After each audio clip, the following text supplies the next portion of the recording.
Estamos proponiendo desde el grupo de óptica y fotónica. Es un curso que, digámoslo así, como lo dirán casi todos los profesores de los demás grupos, esto lo debería saber un físico, ¿cierto? Siempre nos llenan la cabeza con la misma frase. Pero digamos que este tema de la óptica de Fourier y procesamiento de la información, que es como se llama el curso electivo que se está proponiendo, que ya se ha dado en otros semestres. Esta sería la segunda vez que yo lo dicto. Por cierto, yo soy Alejandro Mira. Es un curso que, digamos, no solo involucra a la óptica. Digamos que toda la parte básica de este curso, que es la descripción o el análisis de Fourier, es una herramienta matemática que se utiliza casi que para cualquier aspecto teórico de la física o de las matemáticas.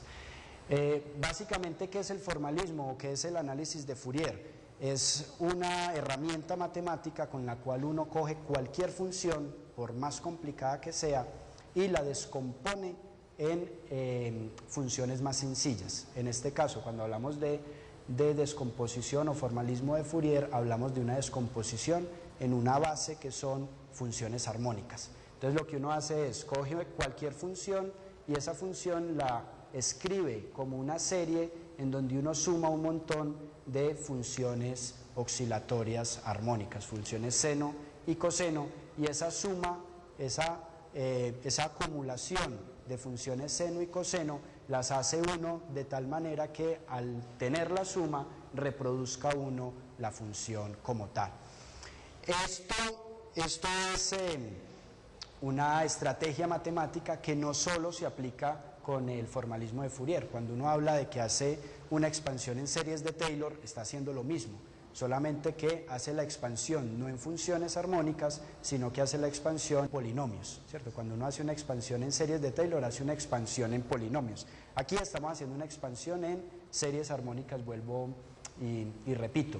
Y de la misma manera, uno puede pensar en cualquiera de las estrategias de descomposición de funciones. Cuando uno habla, luego no sé si ya lo han visto, cuando uno ve el formalismo de los espacios de Hilbert, por ejemplo, es básicamente eso, cómo una función se puede expandir en diferentes dominios dependiendo de una base matemática. Digamos que esto desde el punto de vista geométrico es como cuando uno coge un vector y puede expresar el vector en coordenadas polares o puede expresar el vector en coordenadas cartesianas.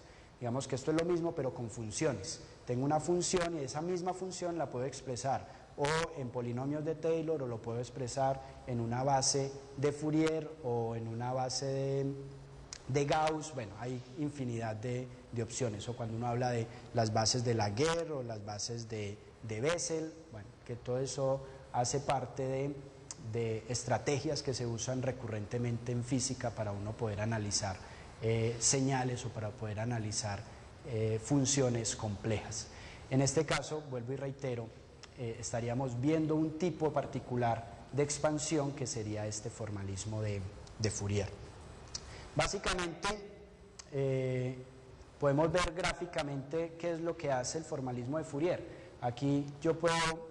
Bueno, esta es una simulación donde se está tratando de reconstruir una señal cuadrada, ¿cierto? Donde yo en principio tendría acá un valor fijo, luego baja y tiene otro valor fijo, y yo esa función, que es una función periódica, sube y baja a periodos o a intervalos de tiempo regulares, yo la puedo tratar de reproducir con esa superposición de diferentes funciones armónicas. ¿Qué es lo que tengo que ir haciendo? Pues hay unas funciones armónicas que tengo que tener obligatoriamente con unas amplitudes considerables. Habrán otras funciones armónicas que también están presentes, pero tienen amplitudes más pequeñas. Esas amplitudes o esos pesos de cada una de esas funciones armónicas es lo que nosotros llamamos los coeficientes de expansión, que son los que me dicen qué tan importante es esa señal, esa componente armónica para poder reproducir esa función. Aquí en este caso, por ejemplo, la suma de esas cuatro funciones armónicas ya me empiezan a reproducir una forma parecida a la que yo esperaría de esa función cuadrada. Acá podemos ver otra simulación en las cuales yo, a medida que voy sumando cada vez más funciones de esas armónicas, puedo ir reconstruyendo, en este caso es una señal diente de sierra, y con esa expansión, cada vez que le voy agregando más términos a esa expansión, voy reconstruyendo cada vez mejor mi señal, mi función. ¿Listo? Esto es un poco las cosas genéricas sobre el formalismo de Fourier.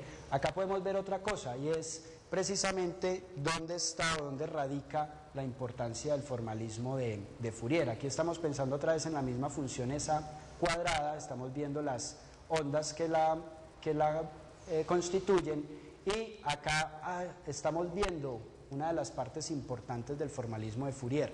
Yo puedo ver esta señal, que era una señal en el tiempo, una señal en el espacio, la puedo convertir en una señal en frecuencias.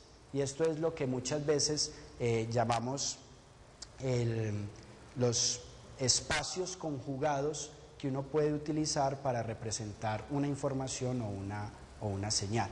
Y digamos que aquí es donde a veces pone uno el ejemplo de que uno puede identificar, por ejemplo, un sonido viendo cómo es que oscila ese sonido. Si uno pone un micrófono y hace reproducir el sonido, uno ve en el tiempo cómo oscila ese sonido, esa oscilación, y entonces puede uno ver una representación en el espacio, en el tiempo más bien en este caso, de cómo es la oscilación de ese sonido. Pero yo también puedo llevar esa información del sonido a frecuencias, y entonces puedo dar una representación de ese mismo sonido diciendo qué frecuencias están involucradas dentro de esa señal. Y esa es la parte importante, eso es lo que hace del formalismo de Fourier una herramienta tan potente en el análisis de funciones o en el análisis de señales. Miren que entonces acá, vamos a volver a ver la animación, lo que estamos pensando es, esta señal la puedo descomponer en funciones armónicas. Estas son todas mis funciones armónicas que me generan esa señal.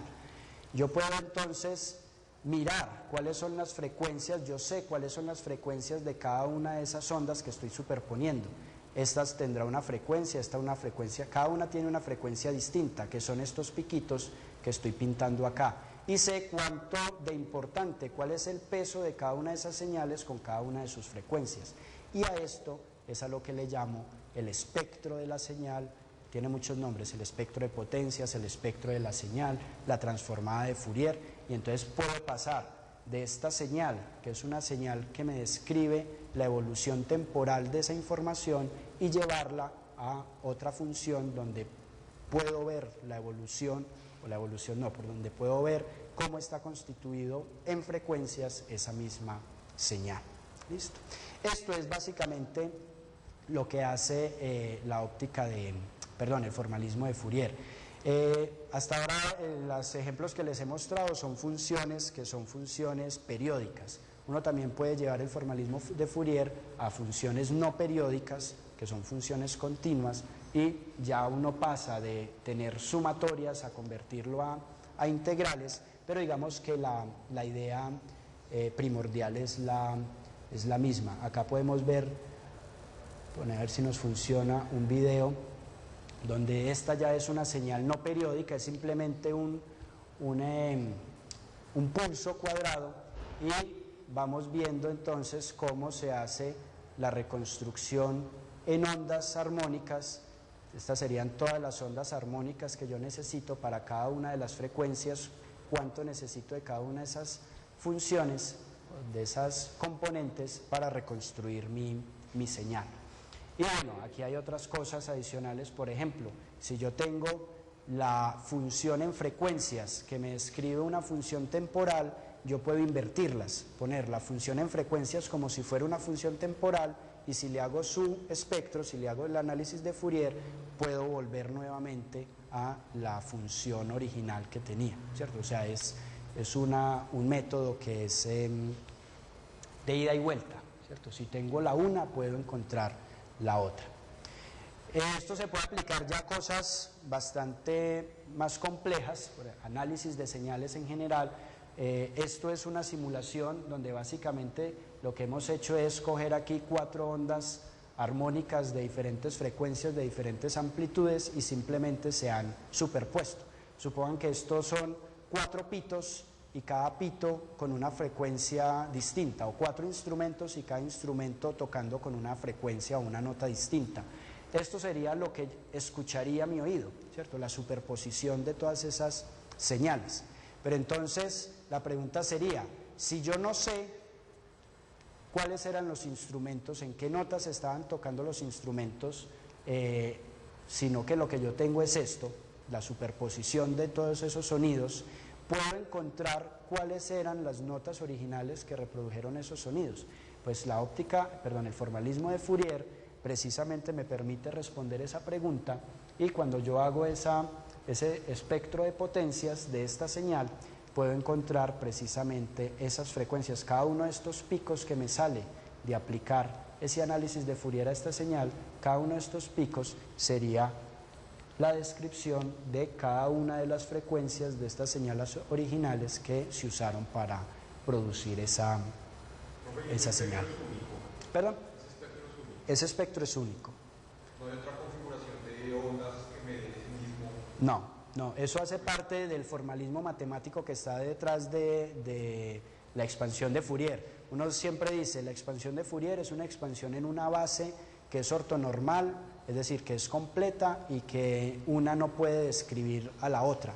Entonces, cuando tú haces la descomposición, por esa característica matemática, uno puede asegurar que esta configuración es única o sea, cada señal tiene un propio power spectrum, una propia espectro de potencias que es distinto a cualquier otro, ¿cierto? O sea, cada una es inequívoca.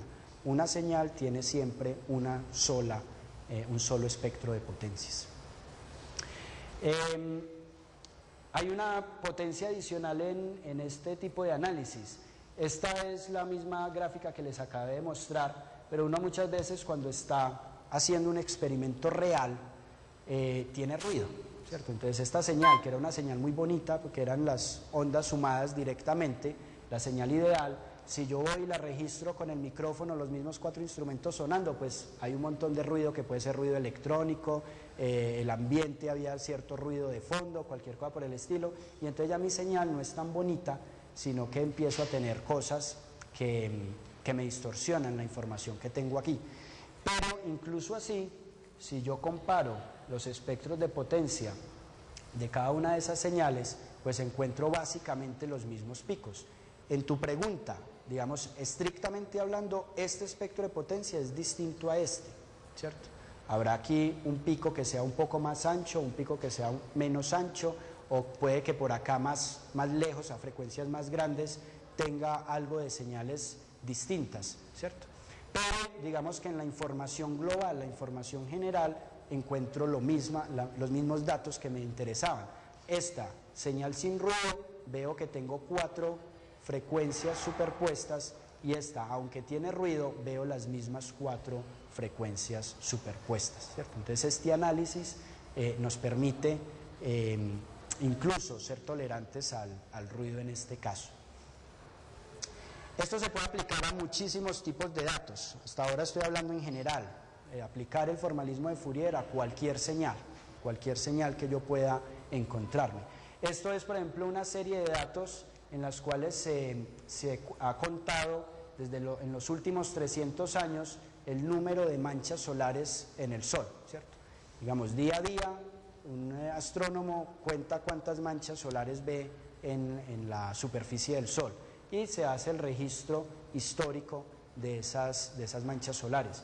Pues acá yo tengo y veo que hay unas oscilaciones, ¿cierto? Hay unos días donde hay más manchas, hay otros días donde hay menos manchas, y eso va variando en el tiempo. Pero de aquí es muy difícil sacar información. Por ejemplo, cada cuánto hay un máximo de manchas solares, ¿cierto? Cada cuánto se repite, porque yo veo que aquí hay unos picos que suben y bajan, cada cuánto se repiten esos máximos. Pues yo aquí podría empezar a contar distancias entre estos picos, pero eso, digamos, es lento, tedioso y no es muy exacto. Si yo hago el espectro de potencias de esta señal, puedo sacar con un solo cálculo, por ejemplo este pico, y entonces esto me diría que en esta señal tengo una repetición máxima de un periodo de ciclo de manchas solares, por ejemplo en este caso, cada 11 años. Y entonces de acá yo puedo decir, bueno, entonces el Sol tiene un ciclo de actividad que es de 11 años, ¿cierto? Y esto, digamos, es bastante conocido por los astrónomos. Como les digo, esto se puede aplicar a cualquier tipo de señales. Otro ejemplo que me gusta mostrar es este, en el cual tenemos la grabación de un canto de ballena. Esto sería como es la gráfica temporal de ese sonido que produce la ballena. Esto es un registro hecho en California. Entonces yo también podemos analizar cómo es el espectro de una explosión. Realmente cuando uno hace el análisis de esto, como es un sonido concentrado en el tiempo, cuando uno mira el espectro de potencias, necesitas muchas frecuencias, entonces casi que tienes un espectro de potencias infinito y plano para poder reproducir una explosión o un sonido que es muy corto en el tiempo. Esto va ligado también, esto que les acabo de decir, realmente está ligado con el mismo principio de incertidumbre de Heisenberg, que si yo tengo una cosa muy localizada en el espacio, necesito conocer o no puedo detectar sus velocidades, por ejemplo, ¿cierto? Eso tiene que ver exactamente o está muy ligado con esta misma formalismo de Fourier. Aquí en este caso, entonces, por ejemplo, yo puedo coger una sección de ese canto, esto que le llaman el canto B o la porción B del canto de ballena, que sería este trocito nomás, como esa especie de gemido que produce la ballena, y mirar cuál es el espectro de ese sonido, el espectro o sea, qué frecuencias está utilizando la ballena para generar ese sonido. Y aplicando precisamente el espectro o el análisis de Fourier, pues entonces nos podemos encontrar con esta información, donde entonces yo sé que la ballena está utilizando por acá frecuencias de 40 Hz, algo más de 50, algo más de 10 Hz, para producir ese sonido, ¿cierto? Y esto es entonces parte de lo que muchos de los investigadores de ballena conocen, de que las ballenas producen estos que se pueden considerar infrasonidos, por así decirlo, frecuencias muy bajas que les permiten viajar distancias muy largas en el océano, ¿cierto? Que muchas veces nosotros estos sonidos no los escuchamos. El umbral del oído humano está como por los 24 Hz, pero ya sonidos de 24 Hz tienen que tener un volumen muy alto para poderlos escuchar. Entonces muchas veces nosotros no alcanzamos a escuchar este tipo de frecuencias, ¿cierto? Todo esto entonces es parte de ese proceso que podemos utilizar con el espectro de Fourier. Esto que lo hemos mirado para señales que serían unidimensionales, por ejemplo señales temporales, también se puede aplicar para casos bidimensionales. Entonces yo aquí puedo hablar, ya no tengo acá un cajón que sube y baja en el tiempo, sino que acá puedo tener un agujero en el espacio, ¿cierto? O más bien una función bidimensional que es una caja que sube del piso, por ejemplo, ¿cierto? Esa sería mi función bidimensional, todo plano, excepto un punto donde tengo una porción que se levanta, ¿cierto?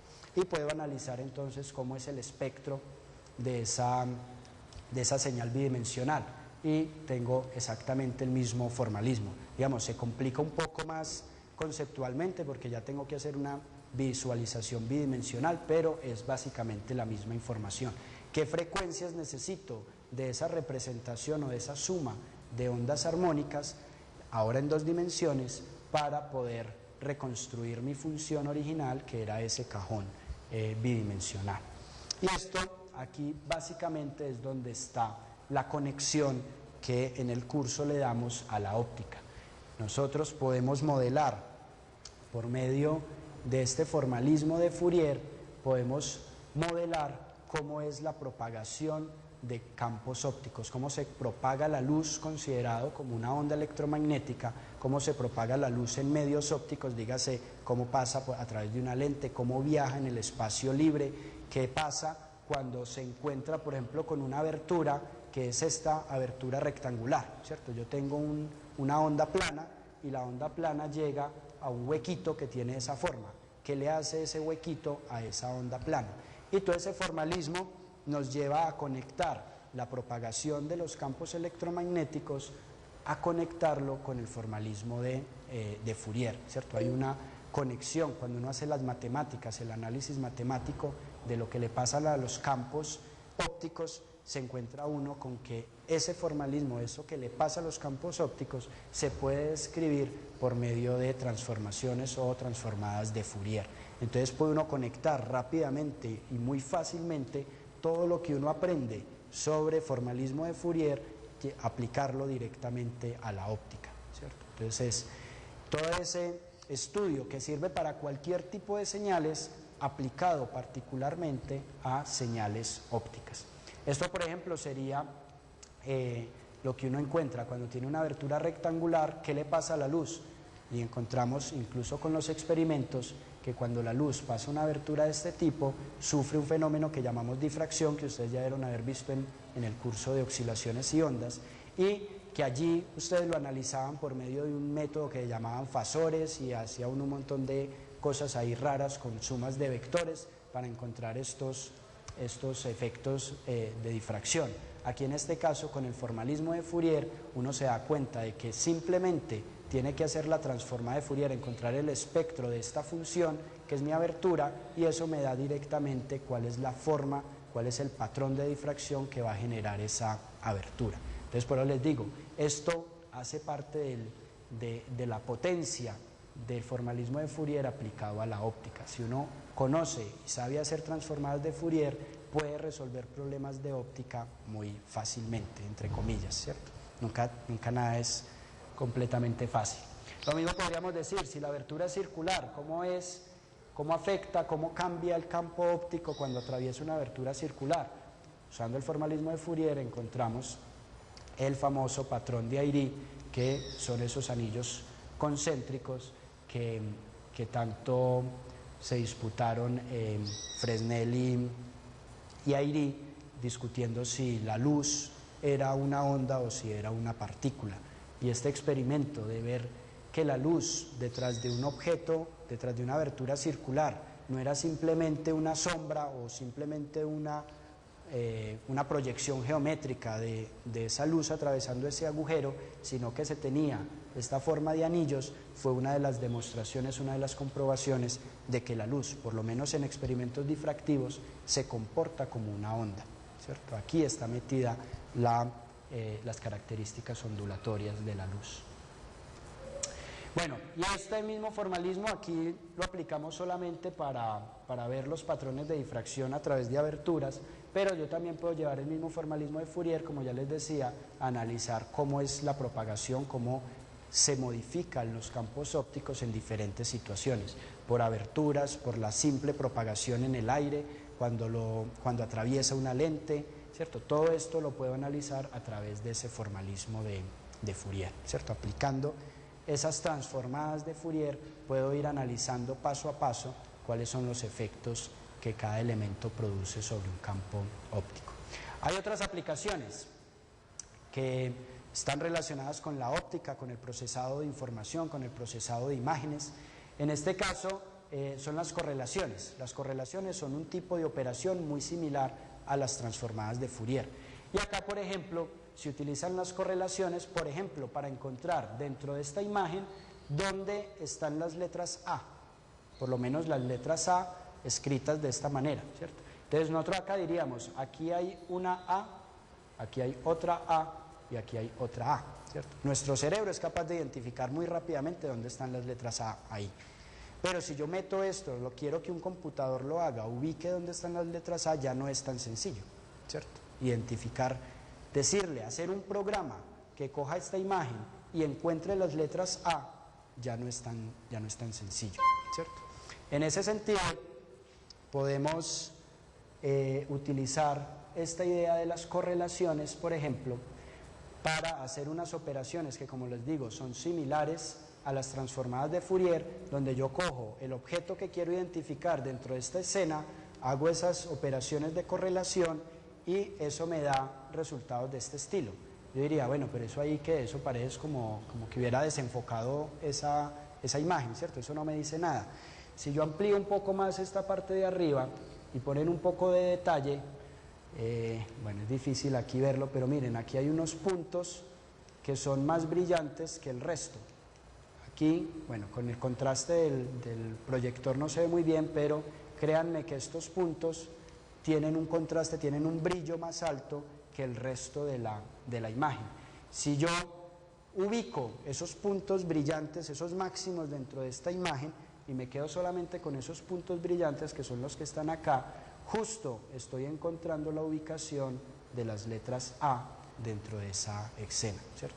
Con una simple operación de correlación puedo hacer que un programa automáticamente me identifique patrones que yo quiero reconocer dentro de una escena. Esto también hace parte de las aplicaciones que en este curso intentaríamos analizar. Otra aplicación, miren esta imagen de ¿cómo es que se llama? De Goofy. Miren esta imagen, originalmente está ahí superpuesta como una especie de cambio de contraste periódico, ¿cierto? Hay unos puntos, unas líneas brillantes y unas líneas oscuras. Yo este patrón se lo puedo remover de la siguiente manera. Hago la transformada de Fourier de este Goofy, es decir, encuentro ese espectro de esa imagen. Aquí la estoy aumentando, este centro, y miren estos dos puntos brillantes que hay aquí a los extremos. Esos puntos brillantes precisamente son información de esa periodicidad de franjas brillantes y oscuras. Aquí les estoy diciendo que me lo crean, uno luego lo demuestra de que eso realmente hace parte de la información de esa periodicidad. Si yo cancelo esos puntos, los vuelvo negros, por ejemplo, y vuelvo otra vez a transformar, vuelvo otra vez hacia el espacio de la imagen, recupero este Goofy que tengo acá, donde ya he quitado como ese velo que tenía ahí encima, simplemente con este filtrado. Y eso, digamos, es muy importante en diferentes aplicaciones. Por ejemplo, ustedes han visto cuando muestran esas imágenes en los que los satélites van escaneando imágenes y entonces van escaneando por regiones, ¿cierto? Escanean una región, luego pasan a la otra. Cuando pasan de una región a la otra, por lo general queda una línea como de separación porque no fue hecha al mismo tiempo. Si uno aplica este tipo de filtrado, puede quitar esa línea que se ve como de frontera y queda todo más homogéneo, queda todo más plano. O sea, esto no son cosas simplemente curiosas, sino que son cosas que se aplican directamente. Y muchas más aplicaciones, este tipo de filtrados donde lo muestran, que lo utilizan muy a menudo cuando quieren hacer ver una foto como si fuera una caricatura, por ejemplo, ¿cierto? Que solamente queda delineado. Pues en este caso se puede hacer tan fácil como hacer la transformada de Fourier de la imagen y eliminar el centro de la imagen. Cuando yo elimino el centro de la imagen, digo que estoy quitando toda la información de baja frecuencia, me quedo solo con la información de alta frecuencia, y la información de alta frecuencia está precisamente en los bordes. Entonces me quedo con una imagen delineada como si hubiera sido una figura hecha a trazos. Una pregunta, ¿esta imagen por qué es tan famosa entre los que estuvieron del análisis de imágenes? Realmente no sé muy bien por qué se volvió tan común.